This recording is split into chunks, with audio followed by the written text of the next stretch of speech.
soy el director de la Fundación Germán Sánchez Ruiz Pérez. Nos han encargado que diseñemos esta mañana de sesiones dedicadas a las competencias de los profesionales del mundo del libro. Estamos gestionando la escuela Parix, algunos de ustedes conocen, y hemos elegido 4 frentes o 4 ámbitos sobre los cuales charlar. El primero se refiere a las audiencias, el siguiente estará dedicado al marketing, el siguiente a la inteligencia artificial y el último, como embolsando, como digamos que resumiendo y discutiendo todo lo que se ha dicho esta mañana, será en torno a las competencias que los profesionales del sector del libro ahora necesitan más, o desde la visión de las editoriales, lo que las editoriales buscan en ese sentido. Ahora ya le voy a dar la palabra a mi compañero Lorenzo Soto, que va a hablar con Marta y con Aurora, con Marta Lozano de Maeva y con Aurora Payá de Tandem Collective, y empezamos ya. Va a haber un turno de preguntas también, sí, ¿verdad? Venga, pues adelante. Buenos días, bienvenidos y bienvenidas. Como miembros de la cadena del libro orientado al público infantil y juvenil, pues tenemos que estar siempre permanentemente actualizados. Esto es una labor que cada vez es más difícil, pues los que hayáis trabajado con jóvenes, que aquí creo que habrá bastantes porque os habéis puesto todos por atrás, que eso es muy juvenil, o sea que seguramente los conocéis bien. Pues como digo, los que hayáis trabajado con ellos sabéis que aunque muchas veces nos podamos creer especialistas porque llevamos muchos años trabajando con este colectivo, al final somos todos aprendices porque siempre van 3 pasos por delante. Entonces, tengo la suerte hoy de contar con 2 profesionales que desde sus diferentes atalayas, en un caso digital, en otro caso más orgánica o más directamente con el libro en papel, pues conocen muy bien cómo son ahora mismo las preferencias de estas generaciones actuales, podemos decir los alfa, aunque ya en el 2025, si nos acogemos a la taxonomía vigente, ya serían los beta, que son los que están naciendo ya desde el año pasado. Y como digo, pues tengo la suerte de contar con ellas 2, que seguro que nos van a aportar mucha luz. Como ha dicho Luis, si en algún momento queréis hacer alguna pregunta, levantáis la mano y gustosamente os atenderemos. A mi izquierda tengo a Aurora Payá.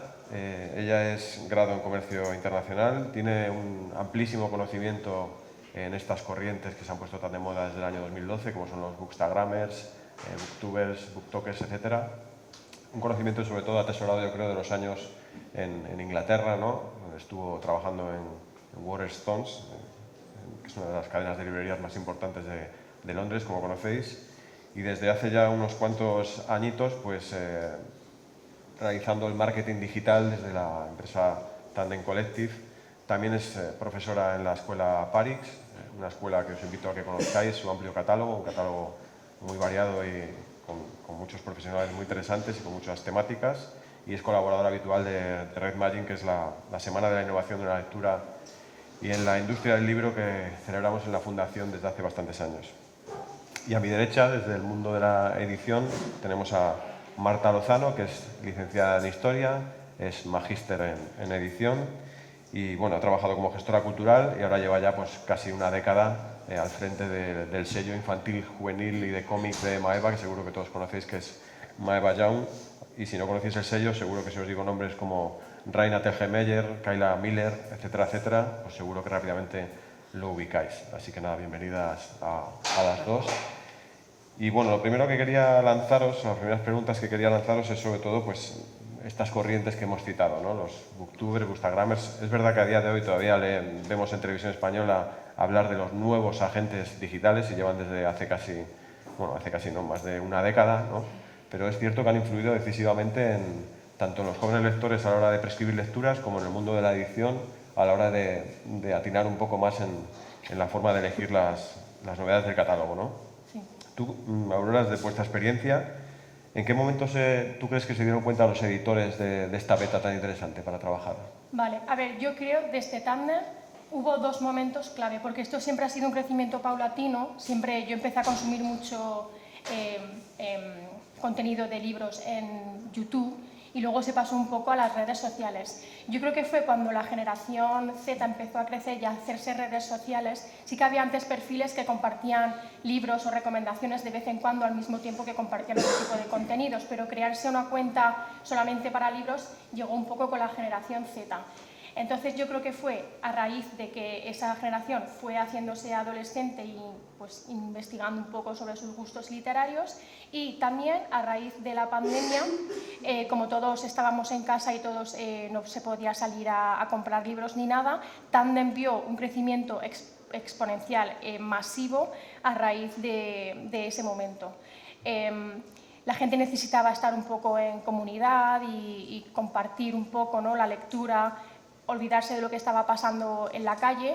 Entonces ahí fue cuando más editoriales empezaron a contactarnos, empezaron a ver que había otra opción, ¿no?, algo que era totalmente digital, y fue ahí cuando más colaboraciones empezamos a tener. Y ya desde ahí ha sido un no parar, porque la gente, las editoriales han estado viendo el poder que tiene el boca a boca, el poder que tiene la red social, que compartan, ¿no? Una cosa es compartir un libro, pero la conversación que se genera es súper importante, y ahí hay un montón de público que a lo mejor antes no existía o las editoriales no lo sabían porque es algo bastante novedoso. Entonces yo creo que esos son los dos momentos clave para Tandem, por lo menos. En vuestro caso, Marta, Moeva es una editorial que tiene una larga trayectoria de trabajo con un segmento de edad que yo creo que es muy importante, que es el preadolescente, porque es donde se producen las primeras deserciones, ¿no? ¿Cómo ha sido vuestro trabajo en el territorio digital con estos agentes, teniendo en cuenta que teóricamente ese público no va a llegar a las redes, ¿no?, teóricamente? Claro, en nuestro caso el prescriptor final a veces, o la mayoría de las veces, es como muy diferente al comprador del libro, porque en muchos casos el que compra el libro es el padre, el educador, el profesor, los bibliotecarios para ese público. Como dices, nosotros tenemos como un segmento de los chicos muy bien trabajado, que es lo que se llama el middle grade, que es de 8 a 12, 14 años.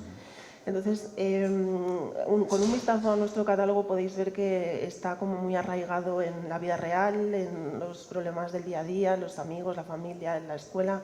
Entonces yo creo que es una cosa que en lo digital, bueno, los chavales pueden encontrar información en muchísimos canales, en YouTube, toda la corriente de los youtubers que se han hecho autores de libros, que lo hacen en los grandes grupos. En nuestro caso, esa parte que siempre es como están forjándose la identidad, están forjándose las relaciones, con quién quiero estar, con quién no, a quién me quiero parecer, o sea, es como toda esa parte. Creo que hemos sabido muy bien encauzarla con nuestros títulos, porque al final es como el caldo de cultivo para lo que luego leerán. Nuestras novelas gráficas son como un puente entre esa niñez y la adolescencia del young adult, que luego hablaremos extensivamente. Entonces yo creo que ese es nuestro punto fuerte, que es como un sitio de refugio, en el sentido de que pues buscan autores a los que parecerse, como Raina, o quieren ser dibujantes, o les pica la curiosidad por cómo hacer su trabajo, cómo afrontar esas relaciones en clase. Así que yo creo que nuestro foco está más ahora mismo en eso. Bueno, creo que estaremos de acuerdo, ¿no?, que la literatura juvenil está viviendo un fantástico momento, tal vez porque se han dado cuenta los editores que lo que nos entra en el córtex ahí hasta los 18 es lo que nos marca para siempre, ¿no?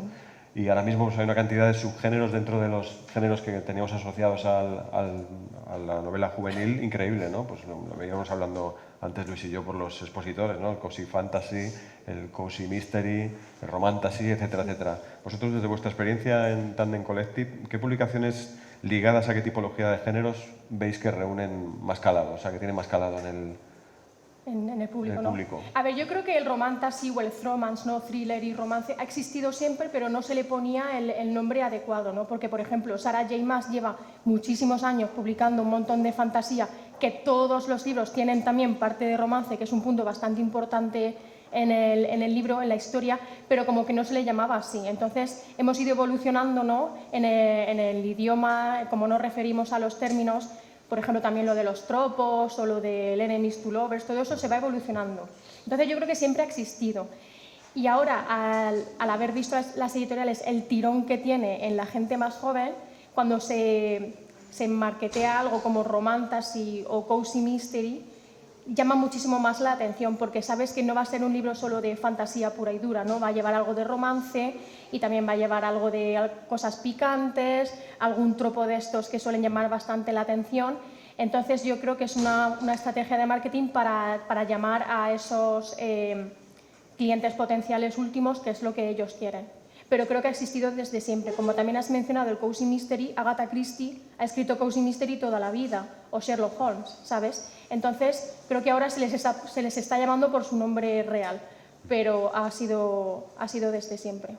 Es una estrategia de marketing. Ya. Cuando tú marcas algo como romantasy, sabes que el público amante de ese subgénero lo va a comprar sí o sí. Y entre ellos, ¿cuál crees que es el que más ahora mismo tiene mayor calado? Romantasy. Romantasy. Yo creo que Rebeca Yarros ha abierto una vida increíble y es romantasy, totalmente, sin duda ninguna. Yo a veces me pierdo un poco ya en los De todos los demás, subdivisiones, sí, sobre todo de la romántica, ¿no? Del enemies to lovers, Sí. friends to lovers, haters to lovers, o sea, Sí, sí, es sí, como sí, un sí. poco locura, ¿no? Bueno, en Maeva Young tenéis bastante culpa, yo creo que junto con Astiberri, de que el cómic esté viviendo por fin una merecida luna de miel, ¿no? Igual que su primo hermano, el álbum ilustrado. Pero yo, desde Canal Lector, vemos que hay una sobrepublicación de, no sé si estarás de acuerdo, de cómic. En el último año, 77 editoriales, he contabilizado, que han publicado cómic para niños y jóvenes, cuando antes lo hacían pues 10 a lo sumo, ¿no? ¿No crees que esto es un poco peligroso y que a veces se está disfrazando, no es vuestro caso, por supuesto, con el envoltorio del cómic, literatura que a lo mejor es mediocre y que tenemos un peligro ahí real con esta, que puede haber una burbuja, como una burbuja inmobiliaria o una burbuja del vino, que haya una burbuja del cómic también, ¿no? Sí. A ver, yo creo que lo que ha pasado durante estos años es que se ha normalizado y se ha diversificado un género que antes estaba como muy reducido a cierto tipo de público, a cierto tipo de librerías. Antes lo ha pasado con el cómic para niños, pero también con el cómic para adultos. O sea, encontrabas los cómics en las librerías especializadas y ahora lo que ha pasado es que encuentras cómics para niños o ya te digo, para adultos en las librerías generalistas, en las más literarias, en las grandes superficies. Entonces yo creo que ha pasado eso y luego también nuestro público, la generación, las dos generaciones que estamos ahí tratando, son unas generaciones totalmente visuales en las que el cómic para ellos es como un formato cercano, es algo que para ellos ven como habitual. Entonces yo creo que eso también es una de las claves de que haya resurgido tanto este género. Y luego por otro lado, pues creo que bueno, hay sobrepublicación, pues bueno, creo que en España publicamos mucho también, de todo, no solo de cómic, novela gráfica, de todo tipo de libros. Y creo que bueno, el editor de La Cúpula decía hace un par de años que bueno, la etiqueta de novela gráfica les había permitido como salir de las librerías especializadas y entrar en todas las generalistas. Y yo creo que bueno, estoy de acuerdo y creo que vivimos un momento muy dulce. Creo que ojalá dure, sigamos aquí publicando novelas gráficas.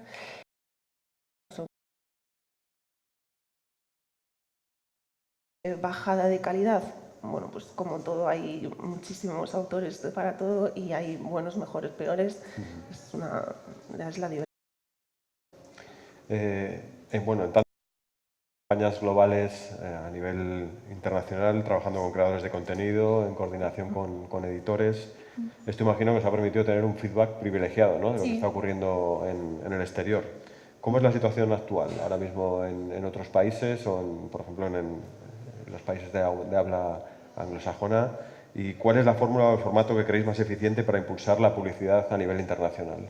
Vale, a ver, todo cambia, el público, las comunidades van cambiando. Sí que es verdad que hemos notado que los países anglosajones, ¿no? Nosotros empezamos en Reino Unido y enseguida nos fuimos a Australia y a Estados Unidos simplemente por la facilidad de encontrar libros en inglés o editoriales con libros en inglés que quisieran participar y colaborar con nosotros, ¿no? El reto de Tandem España es llegar a Latinoamérica. Ahora estamos haciendo un read-along en México y tenemos otro programado para Argentina dentro de poquito. Lo que mejor funciona sin duda alguna es el read-along básico, que es un club de lectura en redes sociales, normalmente TikTok e Instagram. Pero sí que es verdad que si tiene algún elemento audiovisual o de audio, como que los lectores lo aprecian muchísimo más, ¿vale? Hay mensajes de los autores o si es un thriller, por ejemplo, hay mensajes de audio que se pueden enviar a través de Telegram o Discord o incluso en el grupo de Instagram. Entonces yo creo que algo así un poco híbrido, ¿no? En plan, leer el libro físico y hacer un read-along normal con sus metas diarias, sus retos y preguntas, pero que tenga algo extra para hacer todavía la experiencia de lectura más enriquecedora y más guay, ¿sabes? Porque al final leer tu libro y comentarlo, hay muchísimos clubs de lectura online, muchísimos. Incluso yo conozco a gente que ha participado en read-alongs, que ahora ha conocido a gente con gustos muy similares y han creado su propio club de lectura, ¿no? Entonces, para hacerlo diferente, hay muchos elementos con los que podemos jugar dentro de Tandem, con las editoriales y con los autores sobre todo, y eso los lectores lo aprecian muchísimo, muchísimo. Entonces, algo híbrido. Sí. En los últimos años hemos notado mucha valentía, entre comillas, por parte de los editores de literatura infantil y juvenil y de cómic a la hora de abordar temáticas que hasta hace poco no se abordaban, ¿no? Pues puede ser el tema de la salud mental, hay dentro de la salud mental la ansiedad, el suicidio, etcétera, etcétera. En el caso de Maeva Young, además, ha tratado otros temas que parecen menos importantes, pero que realmente también están en el día a día, como puede ser que le pongan brackets a una persona, ¿no? Y lo que eso supone en el colegio, o que tengas alergia a una mascota y lo que ello te implica, ¿no? Estos temas, o la discapacidad auditiva, ¿no? Me estoy acordando también del supersorda, ¿no? ¿Estos temas os han llegado tras hacer sondeos realmente profundos de lo que estaban demandando los jóvenes? ¿Cómo habéis mostrado siempre interés por tratar estas temáticas? ¿Cómo es el proceso para dar con estos aciertos en el catálogo? Yo creo que la audiencia de los preadolescentes, yo creo que tienen una mente súper abierta a todos los temas que se les pueda plantear. Y creo que al final a veces quizás pensamos que no van a entender ciertas cosas o que no van a poder asimilar ciertos temas, y luego si los tratas con el autor perfecto, de la manera perfecta y en nuestro caso con el ilustrador perfecto, yo creo que hacen como que sean como muy cercanos de alguna manera. Tú has mencionado Sonri. Bueno, Raina fue como yo creo que la pionera en el tema autobiográfico, que creo que es una de las claves también de algunos títulos de nuestro catálogo, de bastantes, que es un valor añadido. Al final ellos están contando su historia desde su perspectiva, y eso conecta muy bien con los lectores. En el caso de Raina, yo creo que, si no la conocéis, es una de las mayores autoras de novela gráfica infantil. Empezó subiendo sus cómics a internet de forma así como muy casera, y bueno, consiguió un contrato para adaptar El Club de las Canguro y luego trasladar toda esa parte de los webcómics a sus novelas autobiográficas Sonríe, Hermanas y Coraje.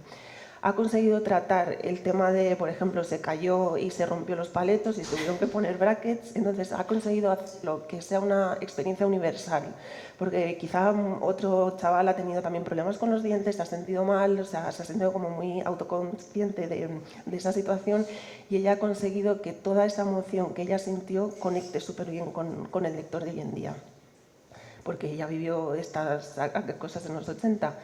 Y luego otra parte es que ella fue también una de las primeras en hablar de salud mental en la literatura infantil, en novela gráfica. Coraje es una novela gráfica que trata sobre la fobia que desarrolló por vomitar y enfermarse, y luego también los ataques de pánico que sufría a raíz de esto. También habló que para ella era como un estigma fortísimo en su familia y en su ambiente, en la escuela, de acudir a terapia siendo un niño. Entonces, todas esas cosas las ha conseguido trasladar, y ella misma dice en algunas entrevistas que ella ha conseguido como empezar conversaciones sobre estos temas de los niños con su familia, pues si quizá yo también tengo que ir a terapia como Raina. Entonces, yo creo que toda esta parte autobiográfica, creo que es un valor añadido súper importante. Como Supersorda también es una historia de la autora, tuvo una discapacidad auditiva, le tuvieron que poner un audífono gigante en el pecho, Y entonces ella lo que se sentía como con superpoderes porque oía los ruidos, o sea, los sonidos de gente muy lejos. Entonces es como ese superpoder que de una dificultad se hace como una valentía, una personalidad muy fuerte que realmente pues eso también conecta mucho con los lectores. Entonces, bueno, yo creo que las temáticas que tratamos intentamos que sean, y bueno, y no se me olvide Cuando venían las estrellas, que es una novela gráfica que habla sobre un par de hermanos en un campo de refugiados de Kenia y cómo la guerra en su país de origen les destrozó a su familia y el viaje que consiguieron hacer hasta llegar a Estados Unidos. Entonces, un tema que dices, Dios, esto es como muy fuerte, ¿no? Para un chaval de 8 o 10 años, es que creo que los dibujos de Victoria Jamieson, que son tan cálidos y tan expresivos y que consiguen trasladar esa realidad a lectores de hoy en día, es uno de nuestros libros, lo reimprimimos constantemente, está recomendado en colegios, creo que es toda esa parte de autobiográfico, basado en la vida real, creo que también es muy importante en nuestro catálogo y a nosotros hemos visto que funciona. Yo trabajé en Waterstones en la sección de niños y adolescentes y creo que la representación y la diversidad es súper importante, la verdad. O sea, que en la portada haya alguien con audífonos o, por ejemplo, ahora en Tandem acabamos de trabajar con un libro en el que la protagonista tiene síndrome de Down y eso no se ve muy a menudo. El público a lo mejor puede ser un poco más pequeño que un libro más normativo, pero creo que es importante tener un poco de todo, ¿no? Que el catálogo sea un poco más amplio para llegar a esa gente que es o se siente diferente al resto por tener aparato o lo que sea. Totalmente, y además es que acercas una realidad a gente que no la conoce o que luego igual entienden mejor a sus compañeros. O sea, al final es como también un ejercicio de empatía que es importante. Yo creo que es eso, una de las cosas que más hemos visto que nos han funcionado. Podemos decir que es como un subapartado del slice of life de toda la vida, ¿no? Sí, yo sí, creo. Sí. Bueno, a modo de anécdota te diré que conozco a bastantes no, pero por lo menos 5 lectoras de 9 años que después de Sonríe han decidido que quieren ser dentistas de mayores. Esto es real, ¿eh? Entonces no me lo estoy inventando. Bueno, ciñéndonos al modus operandi de los booktokers, que yo creo que es la corriente dentro de Internet que más interés despierta ahora mismo, que más seguidores tiene, ¿no? Bueno, de hecho, fijaros, cadenas como Barnes & Noble en Inglaterra, que ya ponen pantallas en las librerías con vídeos de tiktokers para que la gente se anime a buscar esos libros dentro de su propia librería, para que veáis el poder que tiene ahora mismo TikTok, ¿no? O incluso se pone la pegatina, lo clásico que antes se ponía de ya Netflix, no sé qué, ahora ya también te ponen conocido por BookTok, ¿no? ¿Cuál crees, Aurora, que son las claves del éxito de esta corriente, más allá de la efectividad de sus vídeos cortos, de la conexión emocional, que eso es evidente, pero por qué de repente todo el mundo se vuelve loco con esta corriente dentro de TikTok? Porque hasta gente que no es lectora. Sí, es increíble. Yo me acuerdo trabajando en Waterstones en 2022, el boom que hubo con Colin Hoover y empezaron a poner esos stickers de visto en TikTok o recomendado por TikTok. Sinceramente, no sé de dónde sale ese afán, ¿no?, por esa red social. Sé que el contenido es muy diferente a Instagram, ¿no?, los vídeos verticales, cortos, con mensajes súper, pues eso, directos, ¿no? Entonces, yo creo que igual el éxito viene de la necesidad de los lectores de sentirse representados o de poder compartir y de sentirse seguros en esa red social, de ver libros que les han gustado, ¿no? Porque si tú recomiendas algo y no suele gustar, ese boom no llega, esa viralidad no se llega a hacer material, ¿no? Pero yo creo que también han sabido recomendar libros con temas especiales o con temas un poco más controversiales que han llegado al público, han sabido calar. Entonces yo creo que tiene un poco de todo. El formato en sí, que en Instagram estamos más acostumbrados a ver pues, posts estáticos, aunque ahora los reels también son bastante populares, pero pueden ser más largos, ¿no? Entonces yo creo que es el vídeo corto con mensajes muy directos e importantes, los libros que se recomiendan y el público de la plataforma. Es un poco más joven, es un poco, no influenciable, pero están intentando encontrar sus gustos literarios. Entonces yo creo que un poco en conjunto ha hecho que esta red social tenga tantísimo éxito. Porque yo trabajando en librerías y no he visto recomendado por Instagram o visto en Instagram, ha sido TikTok. Sí. Que es algo, hay gente que trabaja en TikTok, que cobra por recomendar, ¿no? Ahí hay un poco de, uy, ¿hasta qué punto la recomendación es real o Sí. está pagada, ¿no? Sí. Pero sí que es cierto que cuando todo empezó era totalmente orgánico y ha sido por eso que ha crecido tanto. Yo creo que ahora son las dos pegatinas de publicidad más habituales, ¿no? Netflix y TikTok Sí, en las cubiertas de, Sí. de los libros, ¿no? A pesar de que trabajamos mucho más con Instagram, por el tipo de creadores con el que trabajamos, que es micro creadores, ¿no? Cuentas un poco más pequeñas, ha sido eso, TikTok es increíble.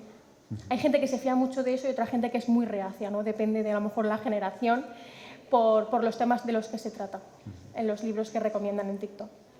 En vuestro caso, desde el mundo de la edición, ¿cómo es vuestro trabajo en el campo digital al ver de estos tipos de prescriptores como TikTok? Sí, o sea, nosotros evidentemente nosotros trabajamos con BookTok y Instagram de formas diferentes. Por el tipo de libros que tenemos, TikTok no es nuestro público y no es donde estamos.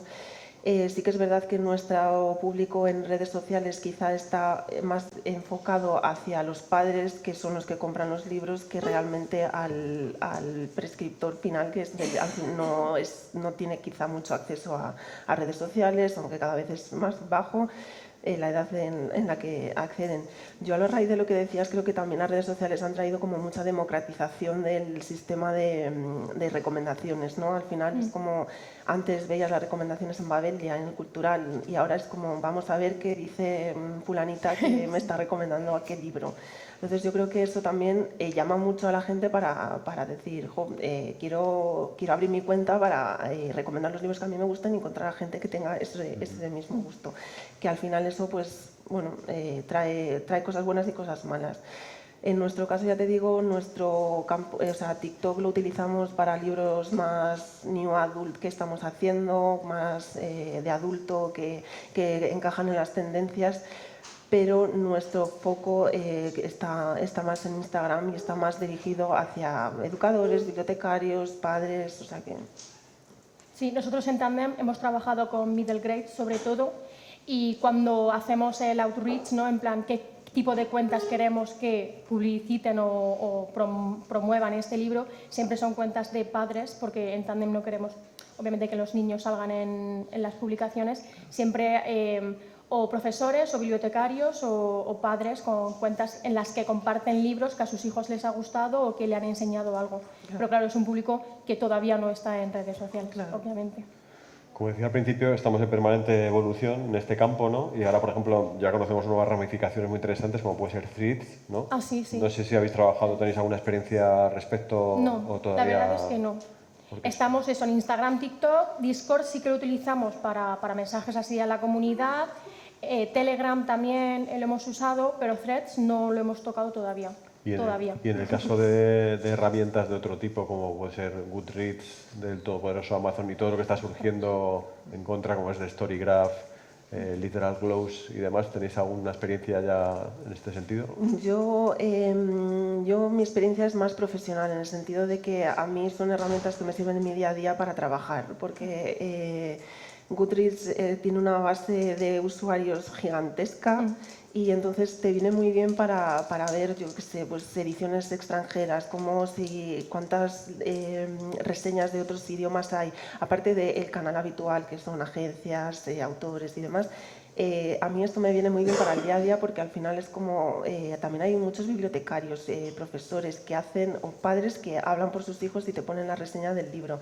Sí que es verdad que bueno, lo tienes que coger con pinzas como todo porque al final pues, tienes como que discernir mucho, pero a mí me parece una herramienta muy útil en ese sentido profesionalmente para ver cuál es el alcance de los libros. Nosotros que tenemos principalmente un catálogo de compra de derechos, es decir, de traducciones de libros extranjeros, es muy útil para esas cosas. Y The Storygraph a mí personalmente como me gusta mucho, es como una aplicación súper amable, o sea, creo que es como una contraposición a Goodreads, porque al final Goodreads es como mucho, un big data muy grande, y The Storygraph es como más amable. Lo del mood reading, de todos los porcentajes de cómo funcionan los libros, si están más centrados en las tramas, en los personajes, me parece muy útil personalmente para ver cuál es la experiencia lectora que tú buscas en el libro, que crea ese libro en otros, y cuál es el modo de encajarlo con otros lectores, porque al final también pues, son redes sociales y no es de lo que se tratan. Nosotros, como nos dedicamos a promover, ¿no? a promocionar libros, sí que es cierto que las editoriales, si se va a compartir la reseña final en redes sociales, también buscan un poco que llegue a más gente a través de grandes plataformas como puede ser Amazon o Goodreads, que al final también es de Amazon, ¿no? Se pueden compartir en otros, en Babelio o en Storygraph, pero sí que es cierto que si tú buscas ese impacto o ese llegar a más público, a más gente, Goodreads, por la cantidad de años que lleva activa y por la cantidad de usuarios que están inscritos, es clave, ¿no? Un poco más, tiene más potencia, de momento. La literatura juvenil y el cómic también tienen un poco modas cíclicas, ¿no? Vemos que hay arquetipos que se repiten, hay tendencias. Ahora vemos, por ejemplo, el webcómic, ¿no? Que era una cosa que parecía como el Laserdisc, un eslabón perdido, ¿no? Pero como la bicicleta, como el vinilo, pues de repente vuelve otra vez a estar de moda, como el fanzine. Y en este sentido, creo que ahora mismo la publicación es brutal en torno a este lenguaje, ¿no? Todo lo que se está adaptando al papel y todo lo que se está adaptando a la pantalla, ¿no? ¿Cuál es vuestra experiencia al respecto por ejemplo, con Webtoon o con los webcómics, tanto desde el punto de vista de los editores como del marketing digital? Pues eso, increíble. Increíble como una plataforma, pues eso, como era Wattpad, ¿no? Tú empiezas ahí a escribir lo que te apetece y a soltar lo que llevas en la cabeza, y de repente se hace tan famoso y te conoce tanta gente a través de eso que ahora se publican en papel. Es el poder del boca a boca, el poder de la necesidad que tiene la gente de seguir leyendo y de seguir descubriendo y de sentirse representado. Entonces creo que es increíble. Y luego de la adaptación del papel a la gran pantalla o a series y demás, yo ahora estoy viendo un boom increíble. Cada 2x3 en Tandem tenemos screenings, ¿no? En plan, la gente que ha participado en el read-along de un libro, de la promoción de ese libro, la editorial, trabajando con Universal o con quien haya comprado los derechos, les invita a ver en exclusiva el primer visionado de la película, para que vean, ¿no? Y comparen y hablen y enseñen y la gente empiece a hablar. Sí, la verdad es que es alucinante los millones de visualizaciones que acumulan las plataformas con Webtoon, Tapas. Bueno, ese es el revival, ¿no? Lo que decía antes, Raina empezó publicando webcomics en plataformas, en los albores de Internet a los principios de los 2000, cuando todavía casi ni existía algo así. Y muchas de autores de ese momento salieron de esas cosas más caseras que estaban haciendo antes. Nosotros sí que hemos visto que, bueno, es evidente que los webtoons están en todas partes, las tapas. Nosotros tenemos un poquito de experiencia que hemos hecho La Manga Roja, que es un manga coreano, y bueno, se traslada es un reto también para las editoriales cómo trasladar el webtoon que está creado para un scroll vertical infinito a un libro, porque al final es como tienes que rehacer de alguna manera el cómic, porque al final se cambian los ritmos de lectura, se cambian los diseños. Entonces también yo creo que eso es un reto para las editoriales. Por otro lado, también el tema de los autores, de cómo se les remunera y tal, pues también está ahí un poco es un poco, ¿cómo decirlo?, como raro en el sentido, ¿no? Sí. Entonces, bueno, nuestra experiencia en este campo es pequeñita, pero sí que es evidente que es una tendencia actual, que está en todas partes. Lore Olympus, Norma lo hace.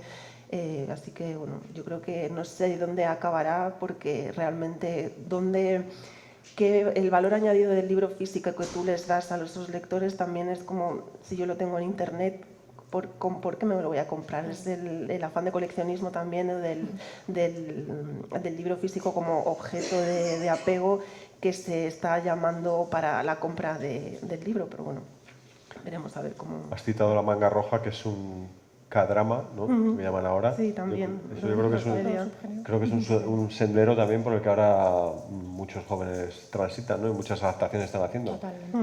¿Creéis que este es no el futuro, porque ya es una realidad? ¿Creéis que esto es una práctica que tiene éxito asegurado, lo de sacar casi al mismo tiempo serie, versión digital, versión en papel, o sea, multipublicación un poco coordinada?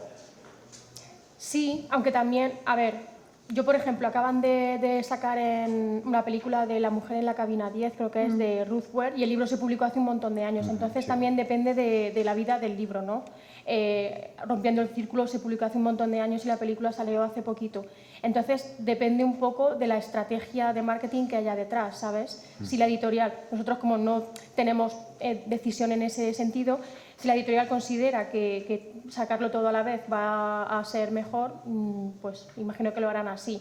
Pero nosotras lo que vemos desde Tandem es eso, depende de la vida del libro o de la autora, ¿sabes? También, o del autor o de la autora, depende mucho. Pero sacarlo en físico, digital, en audio y tal a la vez, creo que es un punto súper a favor para la editorial. Lo decía por aquello que decía siempre Esther Tusquets, ¿no? De los argumentos de venta, que parecía que había muchos libros que sacaban un montonazo de cosas un poco que disimulaban realmente lo que tenía que tener dentro, ¿no? Y que esto pues a veces hacía que te encontraras historias que no eran de la calidad que se esperaba, ¿no? Pero bueno. Sí, bueno, yo creo que también, o sea, es como el llegar a todas las plataformas posibles, a llegar a todos los públicos posibles con una historia también. También lo que dices, ahí se revive, o sea, BookTok ha revivido catálogos de las editoriales y títulos de hace... Lo digan a Blackie Books, por ejemplo, ¿no? Claro. Entonces yo creo que es como, depende de pues, lo que tú dices, depende del trabajo de marketing que se quiere hacer detrás, depende también del factor nostalgia, que yo creo que ahora hay muchísimos reboots de muchísimas cosas que se están sacando ahora, de libros, de series, de sagas. O sea, yo creo que bueno, es una tendencia que hay, supongo, siempre la ha habido, yo creo que es adaptar las cosas y bueno, seguir habiéndola. ¿Y por qué creéis que se habla tanto del éxito del mercado juvenil actual, si es un subsector que llevamos viendo ya bastante, sobre todo por parte de los medios generalistas? Es un subsector que lleva creciendo sin parar, como hemos visto en el barómetro de hábitos de lectura de la Federación de Gremios o en los estudios que publicamos en la Fundación. ¿Por qué creéis que ocurre esto? ¿Es desinterés, desconocimiento, estos tópicos siempre sobre la literatura juvenil? Bueno, pues sí, sinceramente. Pero yo creo que mueve tantas masas, ¿no? La gente, de verdad, es increíble lo que vemos en Instagram a diario, cómo crecen las cuentas, los libros, el alcance que pueden llegar a tener, sus recomendaciones, las reseñas que suben, o el poder que tienen de convicción y demás. Yo creo que es un público que no hay que hacer de menos, aunque la literatura sea más fácil o menos, no sé, adulta y demás. Pero es un sector a tener muy en cuenta porque son los lectores del futuro y los que si ahora asientan las bases en el amor por la literatura, sabes que eso va a ser un tirón para el futuro. Así que sí, las editoriales deberían de ir a donde está el grosso, ¿no?, que mueve esos números y no hacerles de menos, para nada. Sí, yo creo que hay como también siempre ha habido como la literatura para adolescentes siempre se ha sido como considerada menor, ¿no? Porque es como el otro día estaba leyendo un artículo que decía que es más fácil para los autores de young adult escribir para adulto que para los de adulto escribir para young adult, porque se considera como un paso atrás. Es como, ¿pero por qué? O sea, es que lo difícil que es, a mí me parece, es adaptar los temas, los mundos, la experiencia al lenguaje de porque tú puedes haber vivido esas cosas hace 20 años o has sido joven hace 20 años en ese sector, pero cómo lo adaptas a mí me parece complicadísimo, y creo que siempre se le ha tenido como un poco la niña fea, porque es como no es de tan valor como la literatura para adultos. Y luego también hablaban de que hay libros que se han comercializado para adultos que realmente podrían encajar más en literatura young adult. Entonces, bueno, también podemos hablar de que la literatura young adult, porque la escriben principalmente mujeres, también es considerada como menor o como una cosa para chicas, cuando realmente las principales autoras de este tipo de literatura y de young adult venden millones de ejemplares y son estrellas. Y luego también creo que el fenómeno fan en la literatura está funcionando muchísimo. Bueno, siempre ha funcionado, pero creo que ahora también se la sigue como a cantantes de rock, y creo que esto también influye mucho. Yo creo que es una época en tu vida tan difícil, la adolescencia y los años, no sabes qué quieres estudiar, no sabes qué quieres ser, no sabes, casi estás descubriéndote.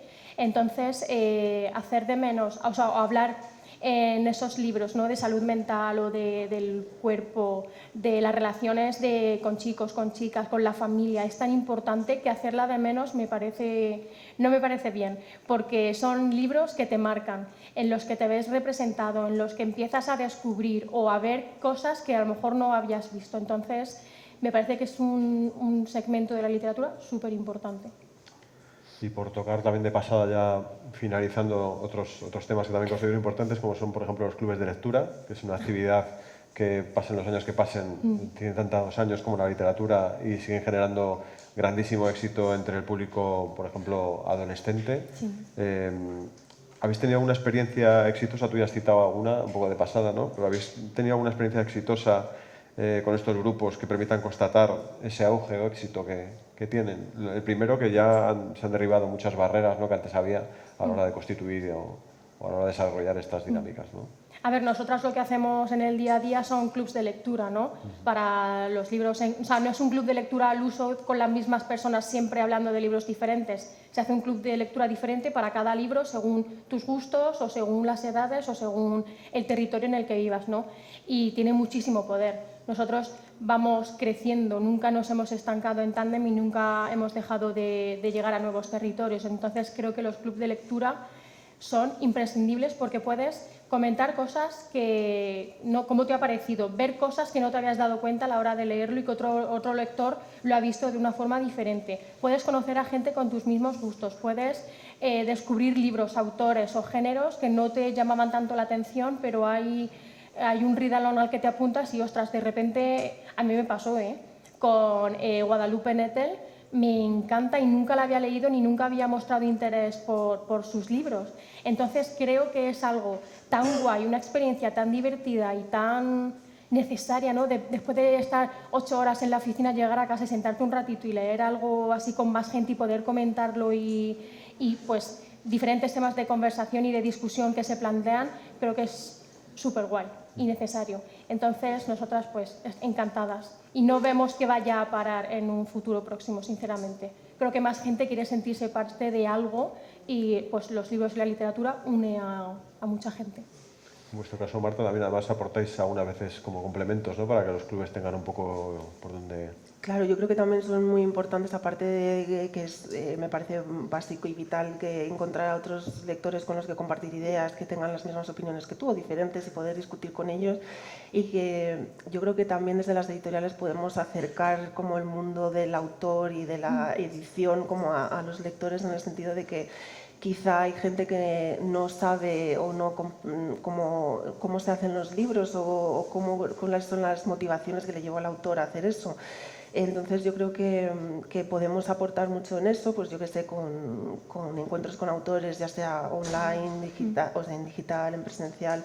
Nosotros también nos hacemos guías de lectura para nuestros libros adecuadas a los currículos de los lectores. Entonces yo creo que también plantean como temáticas y temas de conversación que quizá con la primera lectura del libro, una sola, pues no puedes acceder a ellos o no se te han ocurrido, o que también les llevas como a pensar en otros puntos de vista que a ti no has pensado. Sí. Bueno, y por ir acabando y para dejar aquí un mensaje ilusionante para los editores o para los futuros editores, ¿qué géneros creéis que van a seguir teniendo demanda entre estos públicos? ¿Va a seguir un poco lo que existe, las tendencias que auguraba Yalsa, ¿no?, de la distopía, la fantasía y los cajones estos que hemos citado? ¿Cuáles pueden aparecer? ¿Qué nuevas vías de trabajo se abren al editar? ¿Seguirán las plataformas adaptando literatura, las plataformas de streaming? ¿Cómo lo veis? A ver, con lo que más trabajamos en Tandem es, sin duda, romantasy junto y separado, romance y fantasía, y el thriller. Yo creo que son los tres géneros más que la gente más suele leer, o que la gente que tiene redes sociales y comparte sus lecturas más suele leer. También hemos trabajado con no ficción, pero funciona un poco menos con lo que hacemos nosotros, ¿no? Entonces yo creo que esos tres géneros, o subgéneros, que habrá muchos, van a seguir siendo muy importantes. Y en cuanto a las redes sociales, pues puede ser que salga otra que bata a TikTok, entonces va a seguir en auge y llegará un momento en que salga otra que haya que adaptar a lo que hacemos o demás, pero no creo que vaya a ir a menos, sinceramente. Y sobre todo con las nuevas generaciones hay muchísimos trabajos online y muchísimos trabajos ya que salen de TikTok, entonces no creo que vaya a ir a menos, sinceramente. Yo de temáticas, bueno, también se está viendo como un resurgir o de los cozy, todos los géneros cozy que está viendo ahora. Yo creo que también como un poco de respuesta a la emoción, a la felicidad y a todo del romantas y esa intensidad tan constante que presentan, pues a veces también te apetece estar como en casa con una mantita y un libro y sin guerras y romances y triángulos amorosos. Luego también yo creo que la inteligencia artificial va a jugar como un papel muy importante en el sistema de la curación de contenidos, ¿no? Yo creo que, bueno, en The Storygraph se ve que te hace un resumen de por qué ese libro te podría gustar a ti o por qué. Entonces yo creo que va a ser interesante ver hacia dónde va esto, porque también, bueno, con todos sus pros y sus contras que tiene la inteligencia artificial, evidentemente. Nosotros para Middle Grade, pues yo creo que los temas clásicos de superhéroes, cosas de fantasía y los temas de salud mental que ya están bastante establecidos, lo que hacemos nosotros creo que van a seguir teniendo bastante, porque es el día a día y al final pues es como, o sea, las redes sociales influyen, pero yo creo que son cosas que pues los próximos lectores van a seguir pidiendo. Bueno, pues por constatar que estáis vivos, si queréis hacer alguna pregunta y no os habéis dormido, es el momento. Hola, ¿qué tal? Gracias Buenos por días. la exposición. Quería preguntarles cómo es el acercamiento de este público a los formatos digitales tipo el ebook, el audiolibro, cómo se relacionan también en relación con otro tipo de público más adulto. ¿Voy yo? Vale. A ver, en Tandem hemos trabajado con libros digitales y audiolibros dependiendo mucho del género y del público al que nos dirigimos. Sí que hay muchísima gente que consume audiolibro, pero a lo mejor para un público más juvenil no elegiría ese tipo de formato, ¿vale? Sería para una persona más adulta, un poco más ocupada en la vida, con hijos y demás, que no tiene tanto tiempo para sentarse y físicamente leerlo, pues llevarle este otro tipo de formatos. Pero sí que tienen su público y yo, por ejemplo, leo muchísimo en Kindle, ¿sabes? Si voy a viajar, como ahora he venido de otra provincia, me he traído el Kindle para no traerme todo el libro físico, ¿no? Pero sí que tiene público, hay que saber encontrarlo, hay que saber hacer, ¿no?, un poco la batida dentro de los hashtags que hay en redes sociales y encontrar el público al que tú sepas que ese formato le va a funcionar y va a dejar una buena reseña o va a promocionarlo de la forma en la que la editorial quiere y por eso nos contratan. Nosotros, audiolibro de las novelas gráficas, por ejemplo, creo que todavía no hay una tecnología que permita esto, pero en la parte de los ebooks sí que vemos que, bueno, en general, no solo para infantil, sino para cualquier cómic para adultos, vemos que es un poco más residual, porque al final tú quieres tener la experiencia de ver realmente los colores, ver toda el cómic en su vida física. Entonces yo creo que en este sector, de momento, el papel es lo que más prima. Creo que el lector de cómic es el más analógico que existe. Totalmente. Porque fíjate que cuando surgió el iPad surgieron muchas aplicaciones que estaban muy bien, Sí. pero no, ninguna ha tenido No, calado. y además es que no, o sea, yo creo que también pues, la experiencia lectora no es para nada la misma. También produce mucho placer acabarte el libro y tenerlo ahí en tu estantería. Bueno, pues ya está, vemos como los libros, los cantos pintados y todas. Eso iba a decir, que con las ediciones tan bonitas que están sacando últimamente todas las editoriales, pues es normal que la gente quiera el libro en físico. Hay público, pero es menor. Por lo menos con lo que trabajamos nosotros es menor. También las editoriales lo quieren promover menos. Me refiero, si a nosotros nos contratan para hacer la promoción de un libro, va a ser el libro físico. Es raro que sea depende si el audiolibro es narrado por alguien importante o en plan, si tiene diferentes voces para diferentes personajes y demás, depende de eso, ¿no? Pero de normal la promoción que requieren las editoriales es del libro físico. ¿Y cambia por país? Por ejemplo, no sé, en el norte de Europa tenés más adopción del audiolibro, o en Estados Unidos más adopción del audiolibro que, no sé, que en el sur o en Latinoamérica. No Sí, sé. en Reino Unido, por ejemplo, no sé, yo es que he vivido 7 años en Londres y la cantidad de distancia que hay de un punto a otro es tan larga que muchísima gente utiliza audiolibros, ¿no? Por ejemplo, hemos trabajado con India y en India trabajamos con libro digital porque lo que es el tema correos y envíos es un desastre. Entonces depende del país y depende del público. En España no hemos trabajado con audiolibros, por eso, porque la gente prefiere el libro físico, pero en Reino Unido sí que funciona muy bien. La gente está mucho más ocupada en su día a día y pues lee de otra forma. Yo creo que nos da tiempo a una pregunta más. ¿O no? ¿Tú crees? Tú eres siempre Rápida. optimista, Lorenzo. ¿Alguien tiene una pregunta con respuesta rápida? Yo creo que ya está. ¿No?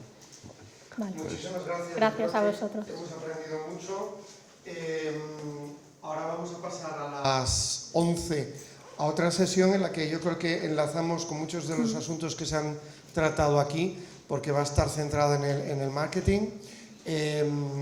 Y digamos que aquí tenemos a una señora que es profesora en uno de los cursos de marketing de París y en el máster de marketing también. También. Y Eva Montero va a moderar la siguiente conversación, que es la coordinadora del máster que llevamos ya en la segunda edición, que empieza ahora. Así que nada, muchísimas gracias. A vosotros. Gracias. Gracias.